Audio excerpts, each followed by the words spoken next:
Good morning भाइयों। चलो एक राइड पे चलते हैं और आज डिस्कस करते हैं स्कोडा के जो सीईओ है ना, क्लाउस ज़ेल्मर। उन्होंने कुछ कमेंट्स किए हैं अभी उनके बारे में। तो जो उनका स्टेटमेंट आया था उसमें उन्होंने कहा क्या था, उसमें उन्होंने ये कहा था कि इंडिया में जो उन लोगों ने गाड़ियाँ बनाई हैं वो ओवर इंजीनियर्ड हैं और उन लोगों की एक्सपेक्टेशंस के हिसाब से उन लोगों ने बनाई हैं और वो गाड़ियाँ ना उतनी सक्सेसफुल नहीं रही हैं और वो लोग इंडियन मार्केट को समझ नहीं पाए हैं अभी तक भी। इंडिया 2.0 लाने के बाद भी वो लोग गाड़ियों को नहीं समझ पाए हैं और वो स्ट्रेटेजिकली अब एक इंडियन मैन्युफैक्चरर्स किसी के भी साथ पार्टनरशिप करना चाहते हैं ताकि इंडियन मार्केट को समझ पाएँ और एक प्राइस का एक स्वीट पॉइंट ऐसा सेलेक्ट कर पाएँ जिसमें उनकी गाड़ियाँ बिके। अभी इस स्टेटमेंट के बाद ना बड़ी उथल पुथल हो गई है। मैं YouTube पे वीडियोस देख रहा था, उस पे लोग बोल रहे हैं कि स्कोडा जाने वाला है, स्कोडा वोक्सवैगन ग्रुप जाने वाला है, इस तरह की बातें आ रही हैं। तो उसी पे हम लोग आज बात करेंगे, ठीक है। तो बहुत लोगों के मन में था ये, एक मिनट में ज़रा सीट बेल्ट पहन लूँ। स्पेशली उन लोगों के मन में ज़रूर था जो लोग स्कोडा या वोक्सवैगन की गाड़ियाँ ख़रीदना चाह रहे हैं और जिन्होंने स्कोडा या वोक्सवैगन की गाड़ियाँ बुक करा रखी है इंडिया में। अभी उन लोगों के मन में ये डाउट है कि भाई आगे क्या होने वाला है, ये कंपनी टिकेगी कि नहीं टिकेगी, रहेगी कि नहीं रहेगी।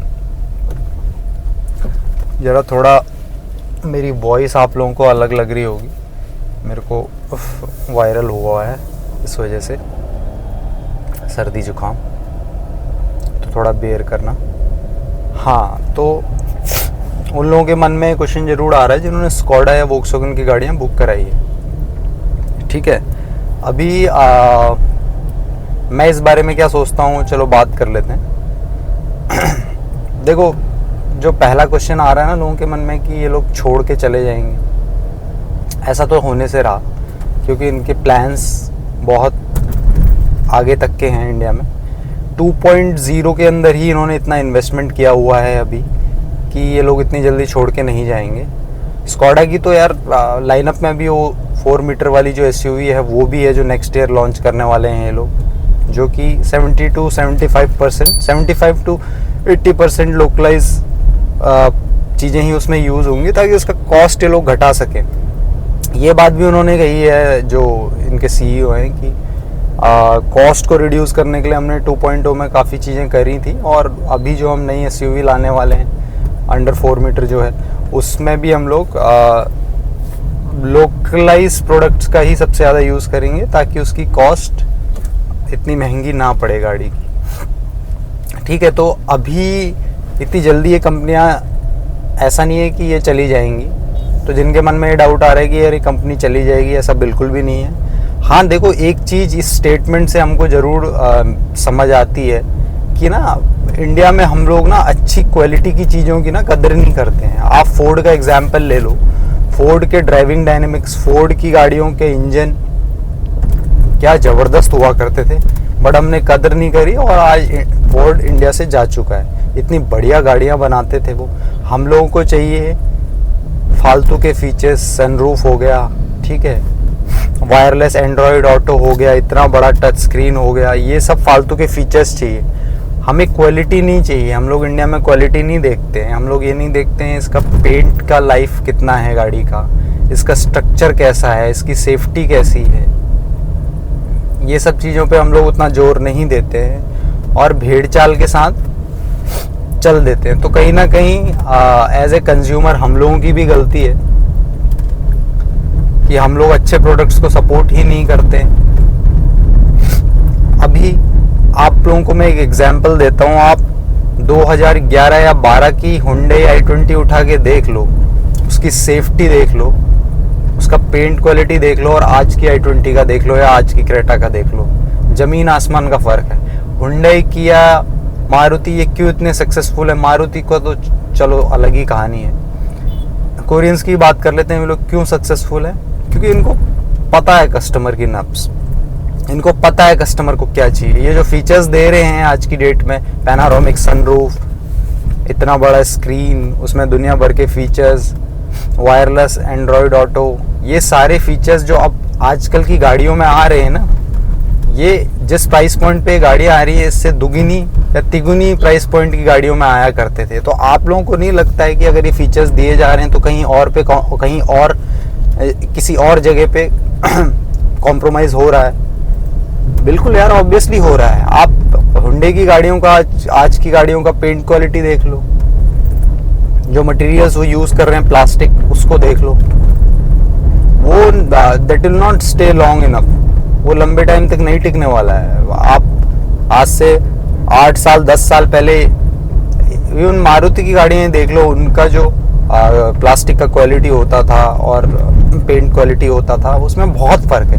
अब इन्हीं चीज़ों पे स्कोडा ने उतना कॉम्प्रोमाइज़ नहीं किया, वोक्सवैगन ने उतना कॉम्प्रोमाइज़ नहीं किया है। 2.0 के अंदर थोड़ा बहुत इन लोगों ने मटेरियल की क्वालिटी में कॉम्प्रोमाइज़ किया है, जैसे प्लास्टिक का जो मटेरियल है, क्योंकि देखो गाड़ियों को सस्ता बनाना है, कहीं ना कहीं तो कॉम्प्रोमाइज़ करना ही पड़ेगा। तो लेकिन अभी भी ड्राइविंग डायनेमिक्स हो गए, इनके इंजन्स हो गए, they are probably the best in the segment. आप इनका 1.5 एक बार चला के देख लो, आप उस सेगमेंट की किसी भी गाड़ी से उसे कंपेयर कर लो, आप भूल जाओगे। उसको चला के देख लो, just for the sheer pleasure it gives, that engine gives, उसके लिए ही आप उस गाड़ी को खरीद लोगे। तो मेरा सोचना ये है कि हम लोग गाड़ियाँ खरीद रहे हैं, मोबाइल फ़ोन्स नहीं खरीद रहे हैं कि हमें दुनिया भर के फीचर्स चाहिए, कनेक्टेड फीचर्स, ये वो। गाड़ी के साथ जब आप हो ना, तो उसके साथ एक कनेक्टेड फील आना चाहिए जब उसको चला रहे हो। तो मैं यही बातें करता हूँ, ड्राइविंग डायनेमिक्स हो गई, स्टीयरिंग का फीडबैक हो गया, इन गाड़ियों को आप चला के देखो, आपको समझ आएगी इनकी वर्थ। हम ही एज ए कंज्यूमर कहीं ना कहीं फेल हो रहे हैं। बाकी स्कोडा और वोक्सवैगन का भी थोड़ा सा इसमें दोष है। इन्होंने आज तक अभी तक भी, जैसे पोलो आया करती थी, कोई भी गाड़ी इनकी 10 लाख से नीचे नहीं है। तो आप 10 लाख तक अगर कोई कस्टमर है जिसको गाड़ी लेनी है 10 लाख से नीचे, वो आपसे कैसे जुड़ेगा? जब वो आपसे जुड़ेगा तभी तो आगे जाके आपकी अगली महंगी गाड़ी वो लेगा। तो पहले जैसे पोलो आया करती थी, हालांकि अभी स्कोडा तो निकाल रहा है ये सब 4 मीटर एसयूवी, वोक्सवैगन को भी कुछ करना चाहिए इसके बारे में। और एक मान लो एक बंदा है जिसकी जॉब लगी है, अभी 1-2 साल ही हो रहे हैं, उसको अगर अंडर 10 लाख से गाड़ी लेनी है तो उसके पास तो ऑप्शन है ही नहीं कोई, ना स्कोडा में है ना वोक्सवैगन में है, उसे अल्टीमेटली दूसरे ब्रांड्स में ही जाना पड़ेगा। देन उसके बाद 7-8 साल बाद जब वो गाड़ी चेंज करेगा तो he will be more hesitant.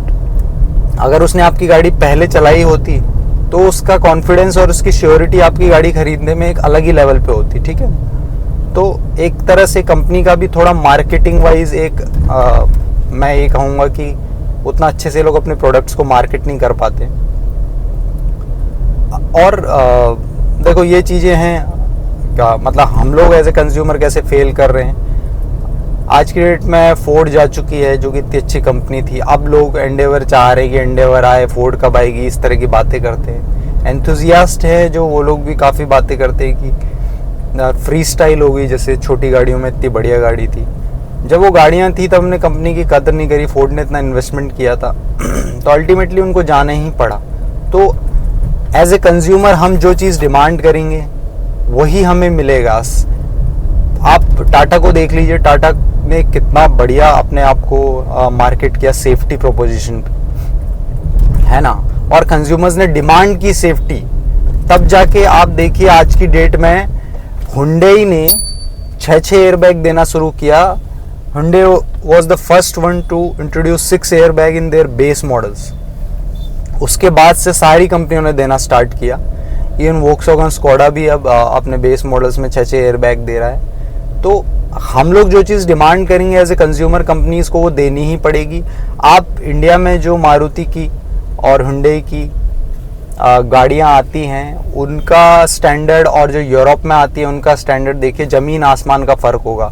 Weather the safety, whether their parts quality, ज़मीन आसमान का फ़र्क होगा। क्योंकि ना हम लोगों को ये फीचर्स के नाम पे एक लॉलीपॉप पकड़ा दिया जाता है और हम लोग ना उस चीज़ को लेके मतलब बहुत एक्साइटेड हो जाते हैं, खुश हो जाते हैं और वो गाड़ियाँ खरीद लेते हैं। तो एज ए कंज्यूमर हम लोगों को पता होना चाहिए कि कार में क्या चीज़ें इंपॉर्टेंट हैं, क्या चीज़ें नहीं हैं।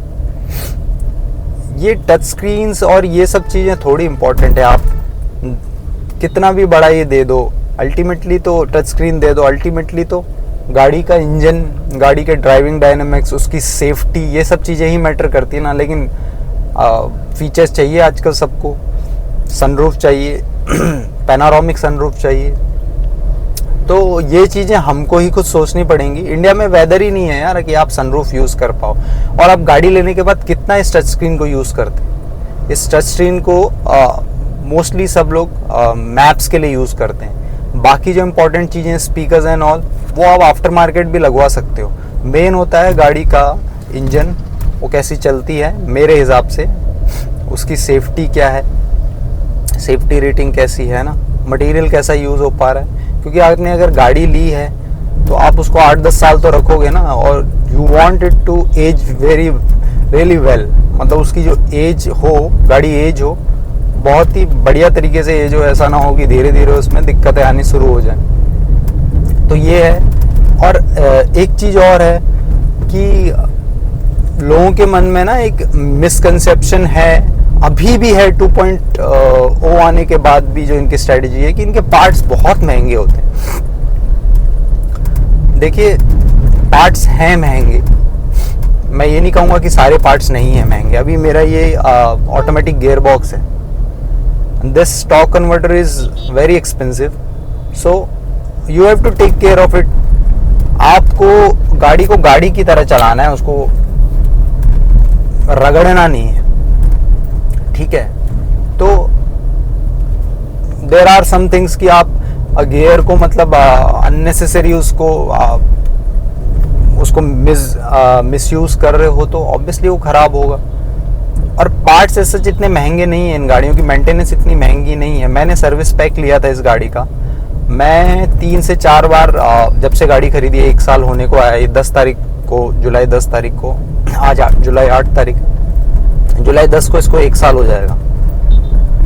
मैंने इस गाड़ी पे कोई इतना खर्चा नहीं किया। मैं एक बार इंजन ऑयल टॉपअप कराने के लिए गया था, क्योंकि इसकी 15,000 पे सर्विस होती है, उसमें मैंने 500-800 रुपये खर्च किए होंगे। उसके बाद सर्विस के टाइम पे, जब इसकी सर्विस हुई अभी 1 साल बाद, उस टाइम पे मैंने इसकी मेरा सब कुछ फ्री था। एडिशनली उन लोगों ने कुछ चीज़ें बोली, मैंने मना कर दिया, तो उन्होंने फोर्स भी नहीं किया।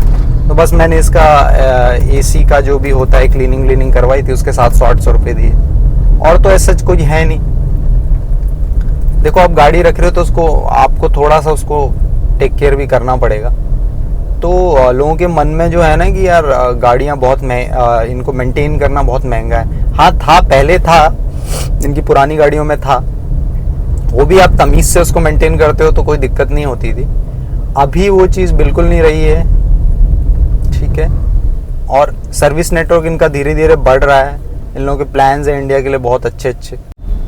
एक चीज़ और है ना, इनकी गाड़ियाँ बहुत बड़ी नहीं दिखती हैं। इनके सेगमेंट की जो गाड़ियाँ हैं वो थोड़ी बल्कि और बड़ी दिखती हैं। तो इंडिया में थोड़ा वो भी है, 15, 16, 18, 20, 22 लाख जब एक आदमी खड़ी करता है तो चाहता है कि रोड पे उसकी गाड़ी दिखे। कुशाक को ले लो आप, टाइगून को ले लो, ये गाड़ियाँ इतनी बड़ी नहीं लगती हैं जिस प्राइस पॉइंट पे आती हैं। तो कॉम्पिटिटर्स का वो एज है। तो इन लोगों को भी ना वो मेंटालिटी इंडिया की समझनी पड़ेगी, स्कोडा और वोक्सवैगन की, इंडिया में किस तरह से लोग सोचते हैं, उन लोगों का सोचने का पैटर्न क्या है। तो ये भी एक चीज़ है। और इन्होंने ना, देखो, इनके जो CEO हैं, उन्होंने ये कहा था कि गाड़ियाँ ओवर इंजीनियर्ड है। तो यार, हम लोगों को एज ए कंज्यूमर सोचना चाहिए कि एक अच्छी इंजीनियर्ड गाड़ी हम नहीं खरीदना चाह रहे हैं। हमने कंपनी को इतना वो कर दिया है कि they want to degrade their parameters. हम लोग अच्छी गाड़ियों को नहीं खरीदेंगे, तो हम लोग एक तरह से पुश कर रहे हैं कंपनी को उसी लेवल पे आने के लिए जो बाकी कंपनीज हमको दे रही हैं। अभी जो यूरोप में जो प्रोडक्ट्स बिक रहे हैं, उनकी क्वालिटी, और जो इंडिया में जो बिक रहे हैं, मैं उसमें आप लोगों को बता रहा हूँ, इतना फ़र्क है ना क्वालिटी वाइज। चाहे आप सेफ्टी देख लो, चाहे आप मटेरियल्स जो भी यूज हो रहे हो वो देख लो। तो ये तो कहीं ना कहीं हमको सोचना पड़ेगा एज ए कंज्यूमर, हम लोग क्या चाहते हैं अपने प्रोडक्ट्स। तो ये सब चीज़ें हैं। और देखो जो लोग सोच रहे हैं ना कि स्कॉडा या वोक्सवैगन जाने वाला है, तो ऐसा कुछ भी नहीं है, ठीक है ना। अगर ये लोग जाने वाले होते तो अभी 3-4 साल पहले ही इतना इन्वेस्टमेंट नहीं करते इंडिया पे। और एक पूरी आप सोचो ना 2.0 के अंदर ये लोग नई फ्लीट ऑफ कार्स लेके आए हैं सारी। कुशाक हो गई, आपकी टाइगून हो गई, पर्टस हो गई और स्लाविया हो गई। ये स्पेशली इन्होंने इंडिया के लिए बनाई है ये गाड़ियाँ। और कज़ाक रिपब्लिक के बाहर 50% सबसे ज़्यादा गाड़ियाँ जो इनकी मैन्युफैक्चर होती है इंडिया में ही होती है। और इंडिया से ना अभी ये लोग एक्सपोर्ट भी कर रहे हैं गाड़ियाँ, इंडिया से ये लोग एक्सपोर्ट भी कर रहे हैं गाड़ियाँ। तो इतना इजी नहीं है कि बोल देना कि जस्ट एक स्टेटमेंट आया कि ये लोग छोड़ देंगे। हाँ, ऐसा जरूर हो सकता है कि किसी लोकल मैन्युफैक्चरर के साथ ये लोग टाई अप जरूर करें, जो कि मैं नहीं चाहता हो। मोस्ट प्रॉब्ली ये लोग करेंगे भी, महिंद्रा का नाम आ रहा है, बट महिंद्रा का भी ना इतना बैकग्राउंड अच्छा नहीं है टाई अप। काफ़ी कंपनियों के साथ करके उनका पार्टनरशिप देन वो टूट जाती है। तो जैसे मारुति और टोयोटा का है, वैसा ही ये लोग करना चाह रहे हैं, ताकि ये लोग कुछ चीज़ें उनसे सीखें कि कैसे छोटी गाड़ियाँ और बना सकते हैं जो मास स्केल पे बिकें, और थोड़ा अपना टेक्नोलॉजी उनको दें। मुझे नहीं लगता वो करना चाहिए, क्योंकि कहीं ना कहीं जो इनका डीएनए है ना, उस पे थोड़ा फ़र्क पड़ेगा उससे। तो मैं तो नहीं चाहूँगा। और बाकी जो लोग सोच रहे हैं कि यार ये कंपनियाँ छोड़ देंगी, वो बेफिक्र हो जाओ, कंपनी कहीं नहीं जाने वाली। They have invested a lot in India, so they will not go anywhere. निश्चिंत होकर आप अपनी गाड़ी लीजिए, बुक कराइए। आप समझोगे यार क्या क्वालिटी ये गाड़ियाँ दे रही हैं, क्या ड्राइविंग प्लेजर ये गाड़ियाँ प्रोवाइड करा रही हैं। आप इस गाड़ी को चलाओगे ना, you will realise it. Just compare with its जो काउंटर पार्ट्स हैं, उससे कंपेयर करो आप। इतनी वीडियोस आ रही थी इस बारे में, क्लॉज ज़ेल्मर के कमेंट के बारे में, तो मुझे लगा कि मुझे भी अपना व्यूज़ बारे में रखना चाहिए। आप लोग भी बताओ आप लोगों का क्या मानना है कमेंट्स में। और वीडियो पसंद आई तो वीडियो को लाइक, शेयर और सब्सक्राइब जरूर करना। वीडियो देखने के लिए आप सभी का बहुत बहुत धन्यवाद। जय बजरंग बली।